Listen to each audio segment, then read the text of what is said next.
அஸ்ஸலாமு அலைக்கும் வரஹ்மத்துல்லாஹி வபரகாத்துஹு. அல்ஹம்துலில்லாஹி ரப்பில் ஆலமீன் வஸ்ஸலாத்து வஸ்ஸலாமு அலா சய்யிதினா முஹம்மதின் வஅலா ஆலிஹி வஸஹ்பிஹி அஜ்மஈன். வமா தௌஃபீகி இல்லா பில்லாஹ். லா ஹவ்ல வலா குவ்வத இல்லா பில்லாஹில் அலிய்யில் அலீம். சுப்ஹானக லா இல்ம லனா இல்லா மா அல்லம்தனா இன்னக அன்தல் அலீமுல் ஹக்கீம். கண்ணியத்திற்குரிய பெரியோர்களே, அன்பார்ந்த சகோதரர்களே, சமீப காலமாக SIR என்கின்ற ஒரு பணி தமிழகத்திலே நடைபெறுவதால் முஸ்லிம்களுக்கு மட்டுமல்ல மற்றவர்களுக்கும் கூட ஒரு அச்ச உணர்வை ஏற்படுத்தி இருக்கிறது. பொதுவாக SIR என்றால் என்ன? வாக்காளர் பட்டியல் சிறப்பு தீவிர திருத்தம், அவ்வளவுதான். சரி, இது தேவையா என்றால் தேவைதான். இது வழமையாக 20 வருடங்களுக்கு ஒரு முறை நடைபெறுகிற காரியம்தான். இதில் நன்மை இருக்கிறது, அதில் பிரச்சனை கிடையாது. நன்மை என்று கேட்டால் சில பேர் இறந்திருப்பார்கள், ஆனாலும் அவருடைய பெயர் வாக்காளர் பட்டியலிலே இருக்கும். இப்படி சீர்திருத்தம் செய்கின்ற போது இறந்தவருடைய பெயர் இதில் இருந்தால் நீக்கப்படுகிறது. இன்னும் சில பேர் இருப்பார்கள், நிரந்தரமாகவே இடம் பெயர்ந்திருப்பார்கள். ஒரு இடத்திலிருந்து இன்னொரு இடம், ஒரு மாநிலத்திலிருந்து இன்னொரு மாநிலம் சென்றிருப்பார்கள். நிரந்தரமாக போகிறது, உழைக்கிறது, சம்பாதிக்கிறது, திரும்புறது, அப்படி இல்லை, நிரந்தரமாகவே புலம்பெயர்ந்து இருப்பார்கள். இப்போ இப்படிப்பட்டவருடைய பெயர்களை நீக்குவது இதுவும் சரிதான். அதே போன்று ஒருவருக்கு 2 இடங்களில் அல்லது 3 இடங்களில் ஓட்டுரிமை இருக்கும், இதுவும் கூடாதல்லவா? ஒருவரே 2 இடங்களில் ஓட்டு போடுவாரா? 3 இடங்களில் ஓட்டு போடுவாரா? ஆகவே இந்த மாதிரி இருந்தால் அந்த பெயர்களையும் நீக்குவது பிரச்சனை இல்லை. இதுவெல்லாம் சரியான ஒன்று தான். அதே போல இதுவரை வாக்குரிமை பெறாத இளைஞர்கள் அந்த பட்டியலிலே இணைய வேண்டும் என்று விரும்புவார்கள். அவர்களை இணைப்பது இதன் மூலம் நடைபெறுகிறது. இதுவெல்லாம் தேவையான ஒன்று தான். ஆனாலும் கூட இன்றைக்கு சில அரசியல் கட்சிகளெல்லாம் எதிர்க்கிறார்களே, என்ன காரணம்? பெரும்பாலான கட்சிகள் எதிர்க்கிறார்கள். ஒரு சில கட்சிகள் மட்டும்தான் சூழ்நிலை கருதி, அவங்களுக்கு எலெக்ஷனை கருதி ஆதரிச்சுக்கிட்டு இருக்கிறாங்க. நம்ம தமிழ்நாட்டிலே 6,36,00,000 வாக்காளர்கள் இருக்கிறார்கள். இதிலே சீர்திருத்தம் என்று வருகின்ற போது பலர் பாதிக்கப்படுவதற்கு வாய்ப்பு இருக்கிறது என்பதால் தான் பல அரசியல் கட்சிகள் இது எதிர்க்கிறார்கள். எந்த அளவிற்கு என்றால் தமிழ்நாடு, கேரளா, மேற்கு வங்காளம் போன்ற மாநிலத்தை சார்ந்த அரசுகள் எல்லாம் சுப்ரீம் கோர்ட்டுக்கு போவதற்கு தயாராக இருக்குது. காரணம், இதனால் மக்கள் பாதிக்கப்படுகிறார்கள் என்பதால் தான். அப்படி என்ன பாதிப்பு என்று நீங்கள் கேட்கலாம். சமீபத்திலே இவ்வாறு சீர்திருத்தம் செய்கிறோம் என்ற பெயரிலே பீகாரிலே நடைபெற்றது. அதிலே ஏறத்தாழ 65 லட்சம் பேர் நீக்கப்பட்டிருக்கிறார்கள். வாக்காளர் பட்டியலிருந்து 65 லட்சம் பேர் அப்படின்னா பார்த்துக்கிறேங்க. ஏங்க இந்த மாதிரி நீக்கப்பட்டாங்க அப்படின்னு சொன்னால், தேர்தல் ஆணையம் சில காரணங்களை கூறுகிறது. என்ன அப்படின்னு கேட்டால், இந்த பட்டியலிலே இறந்தவர்கள் எல்லாம் இருந்தார்கள், அவருடைய பெயர்களை நீக்கி இருக்கிறோம். சில பேர் இடம் பெயர்ந்திருக்கிறார்கள், அவருடைய பெயர்களை நாங்கள் நீக்கி இருக்கிறோம், இப்படி சொல்லுகிறார்கள். அதே போல 2-3 இடங்களில் சிலருக்கு ஓட்டுரிமை இருந்தது, அவருடைய பெயர்களை தான் நாங்கள் நீக்கி இருக்கிறோம் என்று காரணங்களை சொல்கிறார்கள். அந்த காரணம் சரியா இல்லையா என்று பார்த்தால் நமக்கெல்லாம் சந்தேகத்தை எழுப்புகிறது. காரணம், நீக்கப்பட்டவர்களில் அதிகமானவர்கள் இஸ்லாமியர்களாக இருக்கிறார்கள், கிறிஸ்தவர்களாக இருக்கிறார்கள், பட்டியலின மக்களாக இருக்கிறார்கள். இன்னும் சொல்ல போனால், அந்த காவி கட்சிக்கு யாரெல்லாம் ஓட்டு போட மாட்டாங்களோ அந்த மாதிரி ஆட்களாக தேர்ந்தெடுத்து இவர்கள் நீக்கி இருக்கிறார்கள் 67 லட்சம் பேர். இப்போ இந்த மாதிரி இந்த தமிழகத்திலும் நடைபெற்று விடக்கூடாது. இங்கு இருக்கக்கூடிய பட்டியல மக்கள் பாதிக்கப்பட்டு விடக்கூடாது, சிறுபான்மை மக்கள் பாதிக்கப்பட்டு விடக்கூடாது, குறிப்பாக முஸ்லிம்கள், கிறிஸ்தவர்கள் பாதிக்கப்பட்டு விடக்கூடாது என்பதால் தான் இங்குள்ள அரசியல் கட்சிகள் எல்லாம் குரல் கொடுக்கின்றன. இது அவசரமாக செய்ய தேவையில்லை. ஒரு மாதத்தில் என்ன செய்றீங்க? ஒரு மாதம் தானே. இப்போ நவம்பர் 4 இருந்து விண்ணப்ப படிவம் கொடுக்க ஆரம்பிச்சிருக்கிறாங்க. இது அந்த நவம்பர் டிசம்பர் 4 வரைக்கும் கொடுத்துக்கிட்டே இருப்பாங்க. இப்படி ஒரு மாதத்திலேயே கொடுத்து விண்ணப்ப படிவத்தை பெற்று அதில் அரைகுறையாக இருந்தால் பாதிக்கப்படும் மக்கள் தானே. இப்படி அரைகுறையாக அவசர கதியிலே ஏன் செய்ய வேண்டும் என்பதாகத்தான் இவர்கள் எல்லாம் எதிர்ப்பு குரல் கொடுத்து கொண்டிருக்கிறார்கள். சரிங்க, இந்த காவிகளுக்கு பல நாட்களாக பல வருடங்களாக முஸ்லிம்கள் தான் கண்ணிலே உறுத்தி கொண்டிருக்கிறார்கள். எப்படியாவது அவர்களை இந்த நாட்டிலிருந்து வெளியேற்ற வேண்டும் என்பதற்காக பல்வேறு சதி வலைகளை பின்னினார்கள். ஆனால் தோற்று போயிருக்கிறார்கள் இதுவரைக்கும். ஆனாலும் அவருடைய முயற்சியை அவர் விடவில்லை. இன்றைய இந்த பணி கூட SIR என்கின்ற அந்த பணி கூட முஸ்லிம்களை எப்படியாவது இந்த நாட்டிலிருந்து அகற்றிவிட வேண்டும். உங்களுக்கு இந்த நாட்டிலே இடம் இல்லை, உங்களுக்கு குடியுரிமை இல்லை என்பதை கொண்டு வர வேண்டும். அதற்காகத்தான் இப்படியெல்லாம் அவர்கள் பாடுபட்டு கொண்டிருக்கிறார்கள். ஆனால் எத்தனை சூழ்ச்சிகள் செய்தால்தான் என்ன? இறைவன் குர்ஆனை சொல்லி காட்டுகிறானே, மக்கரு மக்கர் அல்லாஹ். இவர்கள் வேண்டுமானால் சூழ்ச்சிகள் செய்யலாம், ஆனால் அல்லாஹ்வும் சூழ்ச்சி செய்து கொண்டிருக்கிறான். அதே நினைவிலே வையுங்கள். வல்லாஹு கைருல் மாக்கிரீன். அல்லாஹு தஆலா சூழ்ச்சி செய்பவர்களில் சிறந்தவன் என்றும் அல்லாஹ் சொல்றான். அப்படின்னு அர்த்தம், அல்லாஹ் சூழ்ச்சி செஞ்சுட்டு இருக்கிறான் இல்ல, சூழ்ச்சி செய்யக்கூடியவர்களுக்கு கடும் தண்டனை கொடுப்பான். அவர்களுடைய சூழ்ச்சிகளை தகர்த்து எறிவான். அவர்கள் பின்னுகின்ற வலையை எல்லாம், சதி வலையை எல்லாம் பிரித்து ஏந்து விடுவான் என்பதுதான் இந்த கருத்து. அதனால இவர்கள் தங்களிடம் ஆட்சி அதிகாரம் இருக்கிறது என்பதற்காக இப்படி ஆட்டம் போட்டு கொண்டிருக்கிறார்கள். எத்தனை நாளைக்கு இந்த ஆட்டமெல்லாம் அவரிடம் இருக்கும்? ஃபிரௌன் ஆடாத ஆட்டமா? ஹாமான் ஆடாத ஆட்டமா? நம்ரூத் ஆடாத ஆட்டமா? அவர்கள் எல்லாம் அடங்கி போனார்கள் இந்த மண்ணுக்குள்ளே. அல்லாஹு தஆலா எவ்வளவு பெரிய தண்டனை அவர்களுக்கு கொடுத்தான். இந்த காவிகளுக்கும் அது காத்திருக்கிறது. எத்தனை செய்தி போடட்டுமே. அன்றைக்கு நபி ஸல்லல்லாஹு அலைஹி வஸல்லம் அவர்கள் விஷயத்திலும் செய்தி செஞ்சாங்கல்ல. அல்லாஹ் குர்ஆனை சொல்லி காட்டுறான்ல, வைதி யம்குரு பிக்கல்லதீன கஃபரு. இந்த காஃபிரானவர்கள் எல்லாம் நபி அவர்களே உங்கள் விஷயத்தில் சூழ்ச்சி செய்கிறார்கள். என்ன மதமான சூழ்ச்சி? லியுஸ்பித் உங்களை இந்த ஊரிலேயே விட்டு வச்சிடலாமா? அவ் யக்துலூக, அல்லது உங்களை கொன்று விடலாமா? அவ் யுஹ்ரிஜூக, அல்லது இந்த ஊரிலிருந்து வெளியேற்றி விட வேண்டுமா? இப்படி சூழ்ச்சி செய்து கொண்டிருக்கிறார்கள். வயம்குரூன், சூழ்ச்சி செய்கிறார்கள். வயம்குருல்லாஹ், அல்லாஹ் சூழ்ச்சி செய்கிறான். வல்லாஹு கைருல் மாக்கிரீன். அல்லாஹு தஆலா அவர்கள் சூழ்ச்சிகளை எல்லாம் அடித்து நொறுக்கி விடுவான் என்று அல்லாஹ் குர்ஆன்ல சொல்லி காட்டுறான். அதனால் அன்றைக்கு குறைஷிகள் திட்டம் போட்டாங்களே, ஸல்லல்லாஹு அலைஹி வஸல்லம் விஷயத்தில் வெற்றி பெற்றார்களா? இந்த ஊரிலிருந்து விரட்ட வேண்டும் என்று நினைத்தார்கள். இறைவன் அந்த ஊரை ஆளுகின்ற பவரை கொடுத்து விட்டான் நபி ஸல்லல்லாஹு அலைஹி வஸல்லம் அவர்களுக்கு. இப்படித்தான் அல்லாஹ் சூழ்ச்சி செய்வான்டா, இப்படித்தான். அதனால முஸ்லிம்களுக்கு ஏதாவது இடையூறு கொடுக்கணும், நீங்க என்ன திட்டம் போட்டால் சரிதான், கடைசியில் அவர்களுக்கு இறுதி தண்டனை உண்டு. ஆனால் இறைவன் பொறுத்திருந்து எதையும் செய்வான். ஆனால் இவங்க ஏதோ நமக்கு எந்த எதிர்ப்பும் இல்லை நினைச்சுக்கிட்டு இருக்கிறாங்க. இறைவன் காத்திருந்து எதையும் செய்வான். இவர்கள் நாம் நினைத்ததை எல்லாம் செய்யலாம். காரணம், நம்மிடம் அதிகாரம் இருக்கிறது, ஆட்சி இருக்கிறது, இராணுவ பலம் இருக்கிறது, போலீஸ் அதிகாரம் இருக்கிறது என்று நினைச்சிட்டு இருக்கிறாங்க. இதற்கெல்லாம் மேலானவன் இறைவன். அதை இவர்களை இறைவன் ஒரு நாளைக்கு உணர வைப்பான். அதுல சந்தேகமே கிடையாது. ஃபிரௌன் அன ரப்புக்குமுல் ஆயிலான்னு சொன்னான் இல்லைங்க, நான் தான் மிகப்பெரிய இறைவன் தான். ஏன்னா மூசா அலைஹிஸ்ஸலாம் சொன்னாங்க அல்லாஹ் என் ரப்புன்னாங்கல்ல. இவன் பார்த்தான் அல்லாஹ் உங்களை ரப்பா, அன ரப்புக்குமுல் ஆயிலா, நான் மேலான ரப்புன்ட்டான். அவன் நிலைமை என்ன ஆனிச்சு? இறைவன் அழித்தொழித்தானா இல்லையா? அப்படித்தான் இவர்களுக்கும் கடும் தண்டனை இருக்கிறது, சந்தேகமே கிடையாது. அதே போல நீங்க பாருங்க, இன்னைக்கு பல வகையான செய்திகள் எல்லாம் வந்துகிட்டே இருக்குது. நீங்க பார்க்கலாம், ஓட்டு திருட்டு அப்படிங்கிறதெல்லாம் நீங்க பார்த்துக்கிட்டு தான் இருக்கீங்க. அந்த மாதிரி கொடுமையெல்லாம் என்னங்க ஜனநாயக நாடு, வெளியே சொல்ல வெக்கமா இருக்குங்க. உலகத்திலே மிகப்பெரிய 2வது ஜனநாயக நாடு சொல்வதற்கு வெக்கமா இல்லை? யாரு? இந்தியாவை தான் பெரிய ஜனநாயகம். எவ்வளோ பெரிய அகோரம் நடக்கிறது. யாருங்க தீர்மானிக்கிறது? ஒரு அரசு வர வேண்டும், எங்களை ஆள வேண்டும் என்று யார் தீர்மானிப்பது? மக்கள் தானே.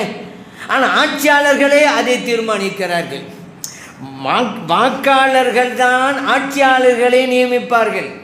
இன்றைக்கு ஆட்சியாளர்கள் தான் வாக்காளர்களை நியமனம் செய்கிறார்கள். யாருக்கு வாக்குரிமை உண்டு, யாருக்கு வாக்குரிமை இல்லை என்று ஆட்சியாளர்கள் நிர்ணயம் செய்கிறார்கள். எல்லாம் ஏத்துக்கு மாத்தமாக போச்சுங்க.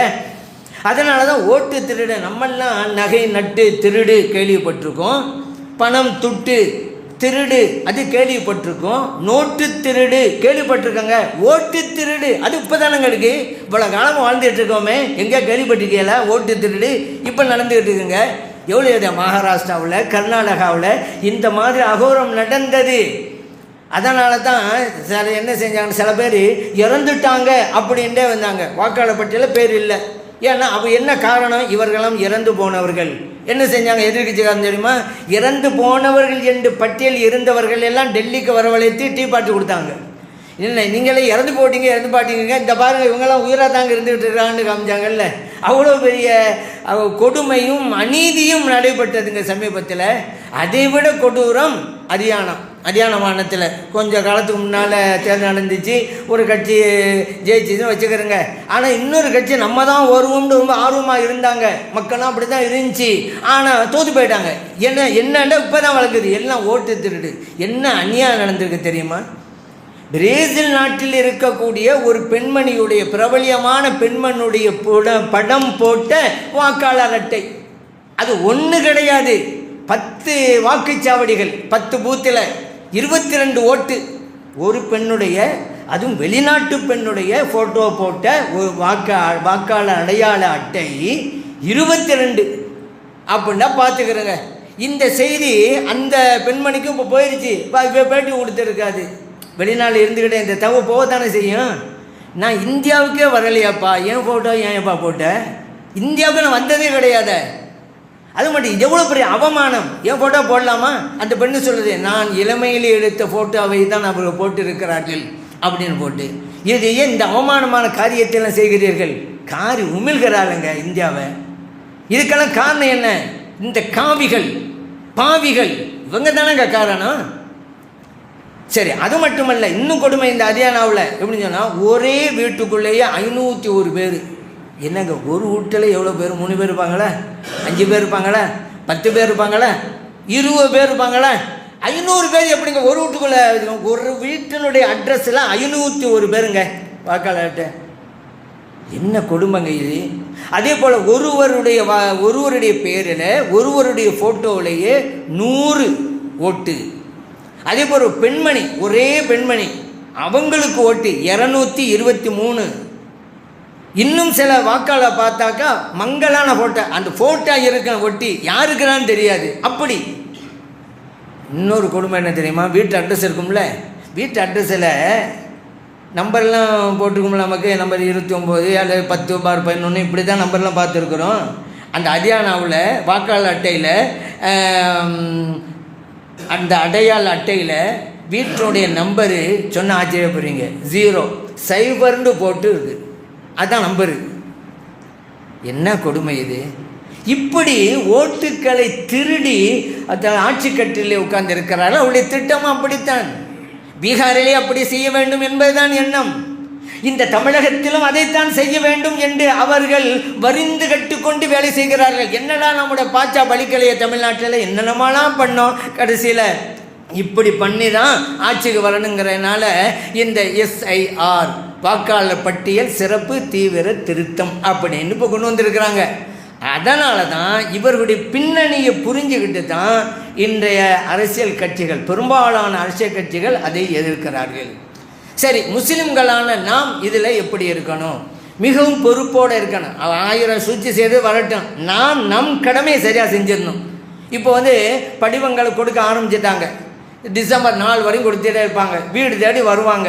வீடில் இல்லையா 3 தடவை வரணும். அப்படி 3 தடவையும் வருவாங்க. அப்போ அந்த ஃபார்மை வாங்கணும், ஃபில்லப் பண்ணி கொடுக்கணும். இதுலேயும் பாருங்கள், அது ஃபில்லப் பண்ணுறதுல மேலே நம்முடைய பேர், அட்ரஸ்ஸு எல்லாம் கேட்டுக்கிறாங்க. அது வரைக்கும் ஓகே தான். அதுக்கு கீழே 2002 நீங்கள் ஓட்டு போட்டவர்களா அப்படின்னு சொன்னால் ஆமாம் அப்படின்டா அந்த அடுத்த காலம்ல உங்கள் பெற்றோர்கள் பேர், அவங்களுடைய சர்டிஃபிகேட்டு, நீங்கள் எந்த இதில் அவங்க ஓட்டு போட்டாங்களா, எந்த இதில் ஓட்டு போட்டாங்க, அப்படி தேவையில்லாத கேள்வி. அதாவது அது சரியாக ஃபில்லப் பண்ணலைங்க அவங்க, அதனால் நாங்கள் இதை ரிஜெக்ட் பண்ணிட்டாங்க என்று சொல்கிறதுக்காக வேண்டிய தேவையற்ற கேள்வி. இதில் முஸ்லிம் சமூகம் மட்டும் பாதிக்கப்படாது, எல்லா சமுதாயத்திலும் பாதிக்கப்படுவாங்க, அது வேறு விஷயம். ஆனால் இங்கே நம்ம தான் உஷாராக இருக்கணும். எல்லா சமயத்திற்கும் பாதிக்கப்பட்டாலும் கடைசியில் இவங்கள்லாம் அந்த சமயத்தை சார்ந்தவங்க, இந்த மதத்தை சார்ந்தவங்க இடம் கொடுத்துருவாங்கங்க. அவங்க வேற எங்கே போவாங்க? அவங்க இந்த நாளில் தான் இருக்க வேண்டியிருக்கு, சலுகை காட்டிடுவாங்க. குடியுரிமை திருத்த சட்டத்தில் அப்படி தானே முடியாந்துச்சு. ஆனால் முஸ்லீம்களாக இருந்தால் உங்களுக்குன்னு தான் நாடு இருக்குதுல்ல, அங்கே போங்க அப்படின்னு சொல்லுவாங்க. அதனால் நம்ம தான் இது ரொம்ப உஷாராக இருக்கானே.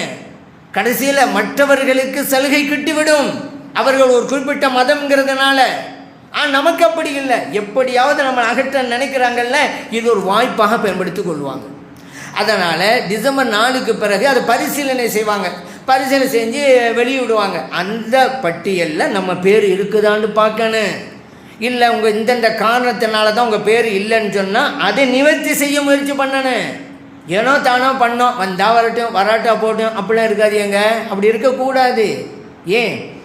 இந்த ஓட்டு போடுவது என்பதே மார்க்கத்தில் இருக்கக்கூடிய ஒன்று தானே. மை யஷ்ஃபா ஷஃபாஅத்தன் ஹஸனத்தன் யகுல்லஹு நஸீபும் மின்ஹா. அழகிய பரிந்துரையை ஒருவன் செய்தால் அதற்குண்டான கூலி அவனுக்கு உண்டு. வமை யஷ்ஃபா ஷஃபாஅத்தன் ஸய்யிஅத்தன் யகுல்லஹு கிஃப்லும் மின்ஹா. ஒருவன் தீய சாட்சியை, ஷஃபாஅத்துனா சாட்சி, தீய சாட்சியை ஒருவன் பரிந்துரை செய்தால், அதாவது தீயவனை பரிந்துரை செய்தால் அர்த்தம், அவனுக்கு அதுக்குண்டான விளைவும் அவனுக்கு உண்டு. அல்லாஹ் குர்ஆன்ல சொல்லிட்டான். அப்போ ஓட்டு போகிறோம்னு என்ன தெரியுமா அர்த்தம்? நம்ம பரிந்துரைக்கிறோம். இந்த ஆள் ஆட்சி செய்வதற்கு நான் பரிந்துரை செய்கிறேன், அதான் அடுத்ததான் அர்த்தம். நம்ம சாட்சி சொல்கிறாங்க, இவர் தகுதி உள்ளதான், அதான் அல்லாஹ் குர்ஆன்ல சொல்கிறான். நல்ல சாட்சியாக சொல்லுங்கள், உங்களுக்கு அதுக்குண்டான சவாபு கிடைக்கும். தீயவர்களுக்கெல்லாம் வேண்டியவன் அரசாங்க சலுகை கிடைக்கும் அப்படிங்கிற மட்டும் பார்த்துக்கிட்டு ஓட்டு போட்டுறாது. எங்கே செலவிடப்பட்டிருக்காங்க முஸ்லீம்களே, முஸ்லீம் பெயர் தாங்கிகள் அப்படி இருக்கிறாங்க. அரசாங்கம் ஒரு கட்சியில் இருப்பாங்க, கட்சியுடைய நன்மையெல்லாம் கிடைக்கும். ஆனால் என்னப்பா காவிகளோடு கூட்டு சேர்ந்துருக்கான்னு சொன்னால் அதுக்கு என்ன, நாங்கள் கரெக்டாக இருக்கிறோம்ல அப்படின்னு சொல்லிக்கிட்டு தொடர்றவங்களாம் இருக்கிறாங்க. அவர்களுடைய அற்பமான அதிகாரத்திற்காக, அற்ப சுகத்திற்காக, இந்த உலகத்தினுடைய ஆதாயத்திற்காக அப்படி சில முஸ்லீம் பெயர் தாங்கிகள் இருக்கிறாங்க. அதற்காக தான் சொல்லலாம். ஆனால் முஸ்லிம்கள் பாதிக்கப்பட்டால் ஊழையும் சேர்ந்து தான் பாதிக்கப்பட்டன, அது தெரிய மாட்டுக்கு. இப்போ சரி, இந்த மாதிரி வந்தால் பரிந்துரை செய்வது தானே. ஓட்டு போடுறது பரிந்துரைப்பது. இவர் நாடாளுகின்ற தகுதி பெறுகிறார், நான் பரிந்துரைக்கிறேன், அதான் ஓட்டு. இதை செய்யணுங்கிறான் அல்லாஹு தஆலா. நம்ம செய்யணுமா இல்லையா? நம்மள சில பேர், நம்மள்னா நம்ம மட்டும் இல்லை, மற்றவர்கள் கூட இந்த ஒரு எண்ணம் இருக்குது. ஏங்க யார் ஆண்டா என்ன, ஆளா விட்டா என்னங்க, நம்ம உழைச்சி தானங்க நம்ம சாப்பிட வேண்டியிருக்கு. ஓட்டு போட்டாலும் சம்பாதிக்காமல் இருக்கணுமா? இல்லை, நம்ம தானே கஷ்டப்படுறோம், யாரும் ஆண்டுட்டு போட்டோம் அப்படி சொல்பவர்கள் எல்லாம் இருக்கிறார்கள். நம்ம சமூகத்தில் மட்டுமல்ல, பிற சமூகத்தில் இருக்கிறாங்க. அப்படி இருக்கக்கூடாது. ஏன் தெரியுமா? நீங்கள் உழைச்சி சம்பாதிச்சு சாப்பிட்றீங்களா இல்லையாங்கிற மட்டுமல்ல இந்த பிரச்சனை, நாடு நாசமாக போகிறதுக்கு இந்த பிரச்சனை தான் வரும். நீங்கள் ஓட்டு போட்டிருந்தா ஒழுங்கா வரக்கூடாதவன் வராமல் இருந்திருப்பான்ல, அது தடுத்திருக்கலாம்ல. நீங்கள் நமக்கு உண்டு, நம்ம ஆள் உண்டு, யாரும் வந்துருப்போன்னு இருந்தீங்க, வரக்கூடாதான் வந்துட்டான். காவிகளுடைய கையிலே நாடு கட்டுப்பட்ட மாதிரி இந்த நாள் போக போக ரொம்ப மோசமாகும். இந்த நாடே நாசமாவதற்கு நம்ம ஓட்டு போடாதான் காரணம். அதனால் நம்ம ஓட்டு போடணும், வரக்கூடாதவர்களை தடுக்கணும், வர வேண்டியவர்களை வர வைக்கணும். இது சமூக சேவை, நம்ம சொந்த பிரச்சனை இல்லைங்க, சமூகம் சார்ந்தது, நாடு சார்ந்தது. அதனால் இது அக்கறை எடுக்கணும். ஓட்டுமை தானே, ஓட்டு போடவா போகிறோம், நமக்கு எதுக்குன்னு நினைச்சிடாங்க. இது ஓட்டு போகிற விஷயம் மட்டுமல்ல. இப்போது நாம் பெறுகிற அந்த வாக்காளர் அடையாள அட்டை ஓட்டு போகிறது மட்டும் நினைக்காதீங்க. நீங்கள் இந்த நாட்டின் குடிமகன் என்பதை நிரூபிப்பதற்கும் அதுதான் தேவை. அதை நினைவில் வைங்க. நான் ஏற்கனவே சொன்னேன்ல, திட்டம் போட்டிருக்கிறாங்க. நீ இந்த நாட்டுக்கு வந்தாலுப்பா, இந்த நாட்டில் மூதாரெலாம் கிடையாது, இந்த நாட்டுக்கு சொந்தக்காரன் இல்லை, போ அப்படின்னு நம்மளை வெளியேற்றுவாங்க. இல்லையா அகதி முகாமில் நான் போட்டு வச்சுருவாங்க. அவ்வளோதான். இன்றைக்கி இந்த வெளிநாட்டிலேருந்து அகதிகள் வந்தாக்கா ஒரு குறிப்பிட்ட இடத்தை ஒதுக்கி அங்கே குடிசைகளையும் சில வீடுகள் அமைச்சு கொடுத்து அங்கே இருக்க வைக்கிறாங்கல்ல. அப்போ அகதி முகாம்களை தான் நாமும் இருக்கணும். ஏன் அப்படி இருக்கணும்? இந்த நாள் நம்ம நாடு அல்லவா? இப்படி சொல்பவர்கள் தானே வந்தேரிகள். எங்கேருந்து வந்தவங்கள்லாம் இந்த நாட்டு மைந்தர்களை அகதி முகாம்கள் கொண்டு போகணும்னு சொன்னால் பார்த்துட்டு இருக்கணுமா? அதனால தான் சொல்கிறேன், அலட்சியமாக இருக்காதீங்க. இதில் நம்ம பேர் இல்லையா, உடனே போங்க. ஏன் இல்லை, இதே தான் காரணம், உடனே அதை கொடுத்து சரி பண்ணுங்க. இதில் மட்டும் நீ சரி செய்யலைன்னு சொன்னால் இறுதி பட்டியல் அந்த 2026 பிப்ரவரி 7 வெளியிடப்படும். அதில் உங்கள் பேர் இல்லைண்டா இல்லை தான், முடிஞ்சு போச்சு. அதனால் ரொம்ப உஷாராயிருங்க, கவனமாக. நம்ம தான் ஃபார்ம் கொடுத்துட்டோமே நினைக்காதீங்க. அந்த ஃபார்மையெல்லாம் சரியாக ஃபில்லப் பண்ணுங்கள். அன்றைக்கி ஃபில்லப் பண்ணால் அதனுடைய படிவத்தையும் காப்பி, ஃபோட்டோ காப்பி எடுத்து வச்சுக்கிறோங்க. இல்லை நீங்கள்லாம் தரவே இல்லைன்னு சொல்லிவிட்டா என்ன செய்கிறது? நீங்கள் தப்பால் ஏன்னா எப்படி வேண்டுமானாலும் கையாடல் செய்யலாம் காவிகளுடைய அதிகாரிகள். இப்போ நீங்கள் நினைக்கலாம் தமிழ்நாட்டில் கணக்கெடுத்தாக்கா காவிகளுடைய அதிகாரிகளா இங்கே இருக்கக்கூடிய அரசியல் இருக்கக்கூடிய அதிகாரிகள் தானே நமக்கு எதிராக இன்னும் செய்ய முடியுமா அப்போ நீங்கள் கேட்கலாம். இந்தாங்க தேர்தல் கமிஷனுக்கு கீழே இவங்க இயங்குறாங்கன்னு சொன்னால் அவங்க என்ன சொல்கிறாங்களோ அதான் செய்யணும். அந்த பேர் அடிப்பான்னு தேர்தல் ஆணையம் சொன்னால் அவங்க செஞ்சு தான் ஆகணும். அவர்கள் கீழே தான் இயங்க வேண்டும். அங்கே போய் தத்துவம் பேசிட்டு இருக்க முடியாது. இது சரியில்லைண்டெல்லாம். அதனால் இந்த அரசு நமக்கு சாதகமாக இருக்குது, நம்ம பாதம் வந்துடக்கூடாதுன்னு நினைக்காதீங்க. தேர்தல் ஆணையம் சொல்வதைத்தான் இந்த அதிகாரிகளும் கேட்பார்கள். அதனால் இந்த தேர்தல் ஆணையமும் ஒழுங்காக நடக்குங்க. இவ்வளோ பெரிய ஓட்டு திருட்டு நடக்குது, ஆட்சி அதிகாரத்தையும் மாற்றி நடக்குது. நீங்கள் எல்லாம் தேர்தல் ஆணையம் சொல்லிக்கிட்டு இருக்கீங்களே, என்னப்பா செஞ்சீங்க? ஒரு வீட்டுக்குள்ளே 500 பேர் வந்தாங்களே, எப்படி வந்தாங்க? வெளிநாட்டு ஒரு பெண்மணி இங்கே 25 ஓட்டை வச்சுருக்காங்களே, எப்படி? யூபி உத்தரப்பிரதேசத்தை சார்ந்த ஒரு கட்சியை சார்ந்தவர் ஹரியானாவில் போய் ஓட்டு போடுறாரு. எப்படி நடந்தது? தேர்தல் ஆணையம் என்ன செய்றீங்க அப்படி கேட்டாக்கா தேர்தல் ஆணையம் என்ன பதில் சொல்லுது? வெக்க கெடுங்க. ஏன் இது வாக்கு சாவடியில் அந்த கட்சிகளுடைய பூத் ஏஜெண்டுகள்லாம் இருக்க தானே செய்யாங்க. அப்போ அவங்களெலாம் பார்த்து அப்போவே எதிர்ப்பு தெரிஞ்சிருக்க வேண்டியதானே, ஏன் அவங்களாம் சும்மா இருந்தாங்க? இதான் பதில். தேர்தல் ஆணையமே உன் கடமையை ஏன் செய்யலைன்னு கேட்டால் அவங்க ஏன் எதிர்ப்பு தெரிவிக்கலைங்கிறீங்க? அது ஒரு பெரிய மேட்டர் இல்லைங்க. இந்த காவிகளுடைய ஆட்சியில் எத்தனையோ பூத் ஏஜெண்டுகள் எதிர்கட்சியை சார்ந்த பூத்துகள்லாம் பணத்தை கொடுத்து விலைக்கு வாங்கிட்டாங்களே. ஒரு கட்சி சார்பாக தான் போய் உட்காருவார் ஏஜெண்ட்டு, பணம் உடனே மாறிடுவார். இந்த ஒன்றும் செய்வானா, நாங்கள் செய்கிறத கண்டுக்கிறாரு, அவ்வளோதான். நீ இரு, இங்கே இரு, நாங்கள் செய்கிறத கண்டுக்கிறாரு, முடிஞ்சு. இதெல்லாம் பெரிய விஷயமா இந்த கட்சிக்கு? எம்எல்ஏ எம்பிக்களை விலைக்கு வாங்கி ஆட்சி மாற்றத்தை உண்டுவாக்கணுங்க தானுங்க இவங்க. பூத்தி ஏஜெண்ட்டை விலைக்கு வாங்க எவ்வளோ நேரம் ஆகும்? இந்த தேர்தல் ஆணையம் சொல்கிறாரு அந்த பூத்தி ஏஜெண்ட்களை என்ன செஞ்சாங்க? உன் கடமையை நீயே செய்யலை, அது பதில் சொல்லு. சம்பளம் வாங்கினீங்கல்ல, அரசு பதவி வகிக்கிறீல்ல, ஏன் செய்யலை? என்னண்டாக்கா இப்படி தான் அவங்க சொல்கிற பதில் எப்படி இருக்குன்னு சொன்னால், ஒருத்தன் சைக்கிள் திருடு போச்சுன்னு சொல்லி போலீஸ் ஸ்டேஷனுக்கு போனான் ரிப்போர்ட் பண்ணுறதுக்கு. அங்கே பார்த்தாக்கா துப்பாக்கியை காணாமனு தேடிட்டு இருந்தாங்களாம். அந்த மாதிரி இவன் என்னடானே இந்த மாதிரி கொடுமை நடக்குதே, என்னப்பா செஞ்சீங்கன்னு கேட்டால் பூத் ஏஜெண்ட் என்ன செஞ்சாங்க இது சொல்கிறதற்கா தேர்தல் ஆணையம்? அதனால தான் இன்றைக்கு சில நன்மக்கள் சிந்தனையாளர்கள் நல்லறிஞர்கள்லாம் எதிர்க்கிறார்கள்.